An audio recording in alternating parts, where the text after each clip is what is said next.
How's it going, everybody? Welcome. We're here on CM42 TV, and today I wanted to talk a little bit about the Netflix original series, The Last Dance, the docu-series documenting Michael Jordan and the Chicago Bulls. From the 97-98 season of the NBA, The Last Dance, as the team was getting disbanded, was getting broken up by management. The greatest basketball team ever assembled in the NBA, about to go for their 6th NBA trophy, 6th in 8 years, the second three-peat that they did. Just an unbelievable feat. And as a basketball fan, this is the team that you always hear about. This is the team that you want to kind of look back at, study, learn the history. And I've always been that guy. Because I'm a wrestling fan and because I'm like a bit of a historian when it comes to that sort of stuff, I like to look at old stuff and I like to learn the significance of certain things. And this whole Chicago Bulls team I kind of already knew about from when I was younger. But in terms of like recent years and that sort of thing, it was always on my mind, you know, to kind of go back and learn more about this season. And because I've been sort of on a bit of a roller coaster in terms of my relationship with basketball as a sport. And sometimes I'm really into it, sometimes I don't really want to watch it, sometimes I can't really be bothered, sometimes I've just got on in the background. It's really that kind of sport that there's so many games, you don't always get all the games and all the coverage on TV. If you're not like a die-hard fan of a team or from that state, or, you know, a follower for many, many years, it may be quite hard to keep up with it, and I found that a few times. In 2013 though, I became a massive fan of the Miami Heat, because that was the year where the Miami Heat were just unstoppable. They had LeBron James and Dwayne Wade and Mario Chalmers and Chris Bosh and the Birdman and all those guys, man. What was his name? Chris Anderson, I believe his name was. Just an amazing team, and that was the season that kind of reignited my love for basketball. I always was into basketball. I used to play basketball when I was younger because I'm a kind of taller guy and I like sports and that sort of thing. And also because I watched Keenan and Kel back when I was younger, and I've still watched it all my life really, but really a lot I used to watch it when I was younger. Of course, they're set in Chicago, so Keenan and Kel's favourite basketball team were the Chicago Bulls around that sort of time. So they talk about Michael Jordan, they talk about Dennis Rodman, and especially they talk about Ron Harper, who was in one of the episodes. Remember when Ron Harper slips on soda and everybody wants Keenan and Kel out of the city? Every time Ron Harper was on this Last Dance series, I was just like, oh, nostalgia right there. And he was a really sort of quiet character in that series. I thought he would be bigger, but it must have just been like, what player could Nickelodeon get, you know, for this? Michael Jordan was off doing Space Jam and Dennis Rodman was doing WCW. So maybe the only people they could get was Ron Harper. When this was first launched on Netflix, 10 weeks ago, I guess, there was 10 episodes and it was 2 a week, I believe. So it would have been, what, 5 weeks ago then. My initial reaction was I was a little bit sceptical to getting into it. And I have this thing, I've learned this kind of philosophy about me and my interest in terms of watching shows, is that I like to watch something with a bit of buzz. Sounds mental, I know, watching a series or a film when it's just posted, imagine. But I'm really bad for that, especially series. I've always been more of a film guy, and I'll go and see a film in the cinema, like as soon as it comes out, but a series always takes me time. And I think it's because I like to binge watch stuff, but the fact that this was obviously it was a documentary series, so it's not as if it's going to be like a prolonged series we have to stay tuned through every episode to understand the big picture. It was a docu-series. I kinda knew the story already. Little did I know how little I knew about the story after I watched the series, but it was something I wasn't keen to jump on straight away. But then you go on Twitter and you go on social media and you see all the reviews and you see all the positive, you know, raves about them and stuff, and it makes you kind of want. That's what I mean about some buzz. Everybody's talking about it.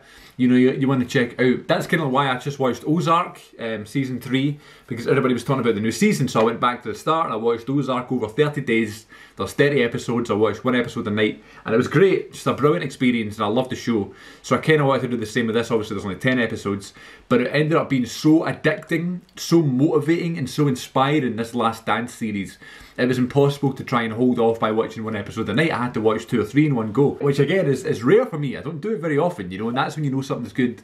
That's when you know you care about a show, and that's when you know you've got, you know, they've got you hooked, you know. In terms of this show, what I was looking for this one was just, you know, to learn about the Cedars again. What I didn't understand and what I didn't prepare myself for is what I should say, what I didn't anticipate was how much it would move me. I'm not, you know, this incredible athlete, you know, I'm not this rich millionaire like Michael Jordan or something, but I find it motivating, much like a lot of people. I find it motivating and inspiring watching other people that are so successful but can still understand their fame and can talk to you about it. right? I think it's really cool when celebrities are really, you know, famous and rich and stuff, and they get all humble and they're kind of like, I don't really want to talk about my success. I equally like when those famous people and successful people talk about their success and their fame and their fortune. I find it inspiring, and it kind of, you know, so my number one kind of person I go to for that is The Rock, Dwayne Johnson, because obviously my wrestling fandom and stuff, I've always got a soft spot for him. But the fact he just does so well, you know, and it's such an inspiration to so many people. The videos and the pictures and the text and that sort of thing he posts on Instagram really, really inspire me. And I couldn't be any different. I couldn't be any more different than The Rock, you know. But I still love watching him, and I love watching his Instagram videos, and I always try to keep up to date with his live streams and that sort of thing that he does in the stories. So coming back to The Last Dance, anything that Michael Jordan was talking about, I was instantly wanting to do, you know, and I've always known Michael Jordan to be this legend, to be this just unbelievable figure, and I've always looked up to him. I've got like Jordan's shoes that I've talked about here on the channel before, I've got Jordan merchandise. Today actually, beautiful day, you know, it was 25 degrees or something all day, and I was wearing my Michael Jordan shorts, you know. Just because he's that guy. And of course, you know, you need to be that famous, you need to be that guy to have these sponsors and to have these things, you know, where you can have your name on these things and you can become a millionaire or whatever, and have this brand, you know, have your name be your brand. And obviously Michael Jordan's a special case because he has all that. He's got the shoes and he's got the clothes and stuff. I've always been a fan of Michael Jordan, but never to the degree of this. You know, I've always known that he's someone to look up to and the greatest of all time and that sort of thing. And he's got all this merchandise, and people you know, wear his clothes and stuff to be like him. But I didn't know much about the guy, and I didn't know about his story. And you know, I sometimes think about being one of the most famous people in the world and what it would be like, and knowing and actually seeing, you know, getting the behind the scenes footage in this documentary series, seeing him being out there and seeing him being followed by all these people and being mobbed by the press. I mean, the microphones when he's being interviewed are like all there. Like, you can't even breathe because all the mic's all right there when he's in the interview, and it's just like, what are you doing? Give him some space. He's not even going to be able to answer your questions if he can't breathe. That's the beauty of this documentary, right? The number one reason to watch this docu-series is because it will inspire you, it will motivate you to go and be better, to go and try something that you've always thought you were good at but you've never pulled the trigger at.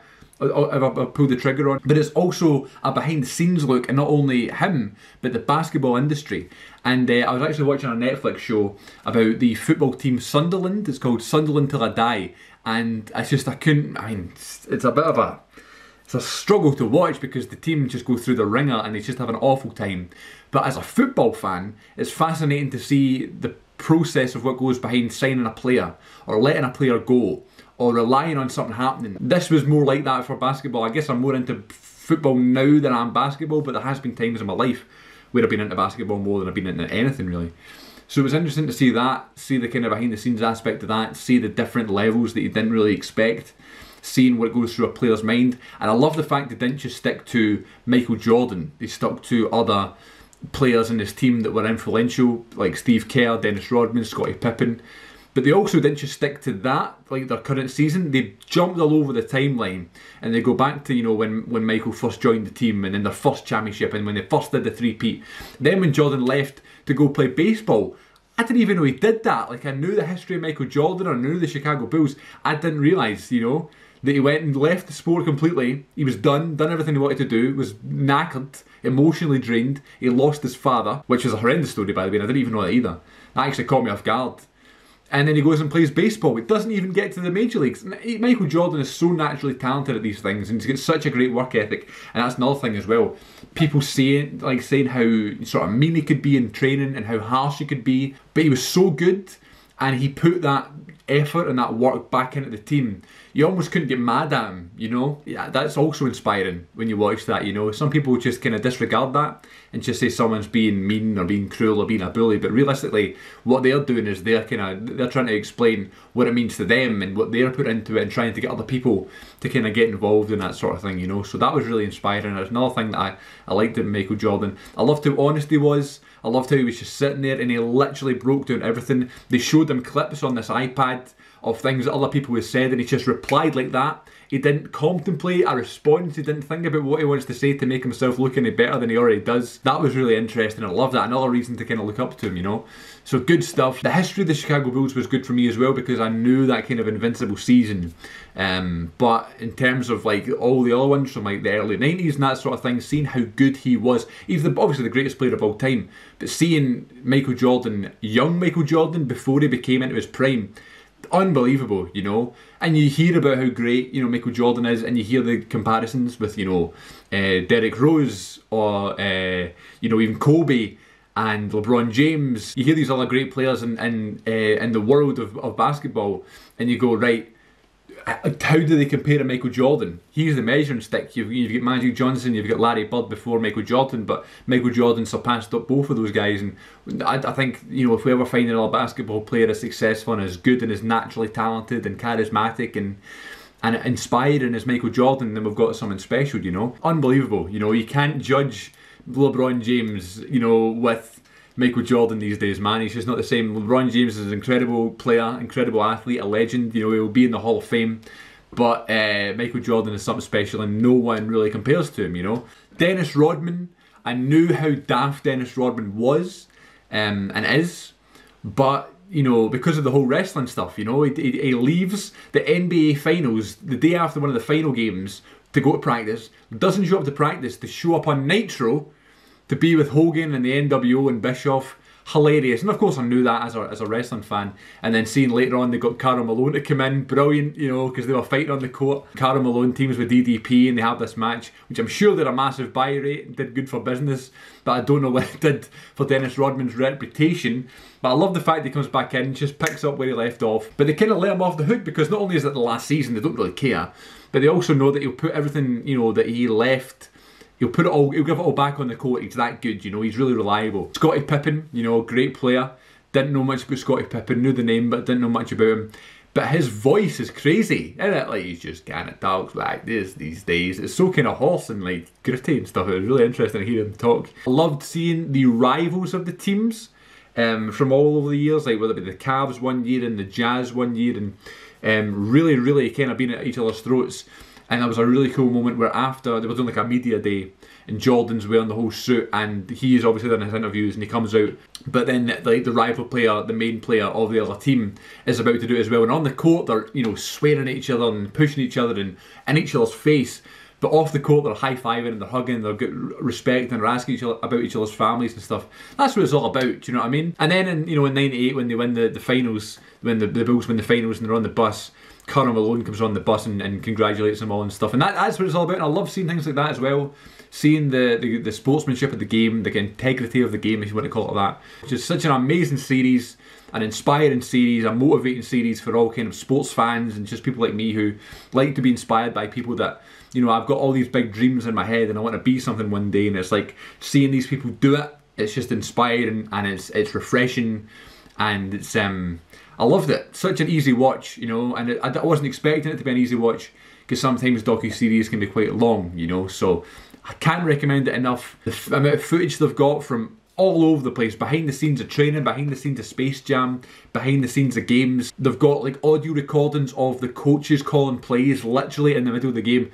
Just stuff you can't, you know, see anywhere else other than this Netflix series. So get on Netflix, get this series watched, you won't regret it. You'll learn stuff. Even if you're not a basketball fan, you'll learn stuff about life and about achieving your dreams and fighting for your goals and that sort of thing. It's crazy. You know, it's a brilliant series and I can't recommend it enough. It's a 10 out of 10, and it's one of those ones where I don't say this often, but I would re-watch the series start to finish, you know. That's how good it was. So check it out on Netflix. Let me know what you thought, and you can follow me on Twitter and Instagram at CM42TV and tell me over there. Please leave me a comment, let me know what you thought of the video, and subscribe for more stuff here on CM42TV. Thanks so much, guys. Take care of yourselves. I'll see you all next time.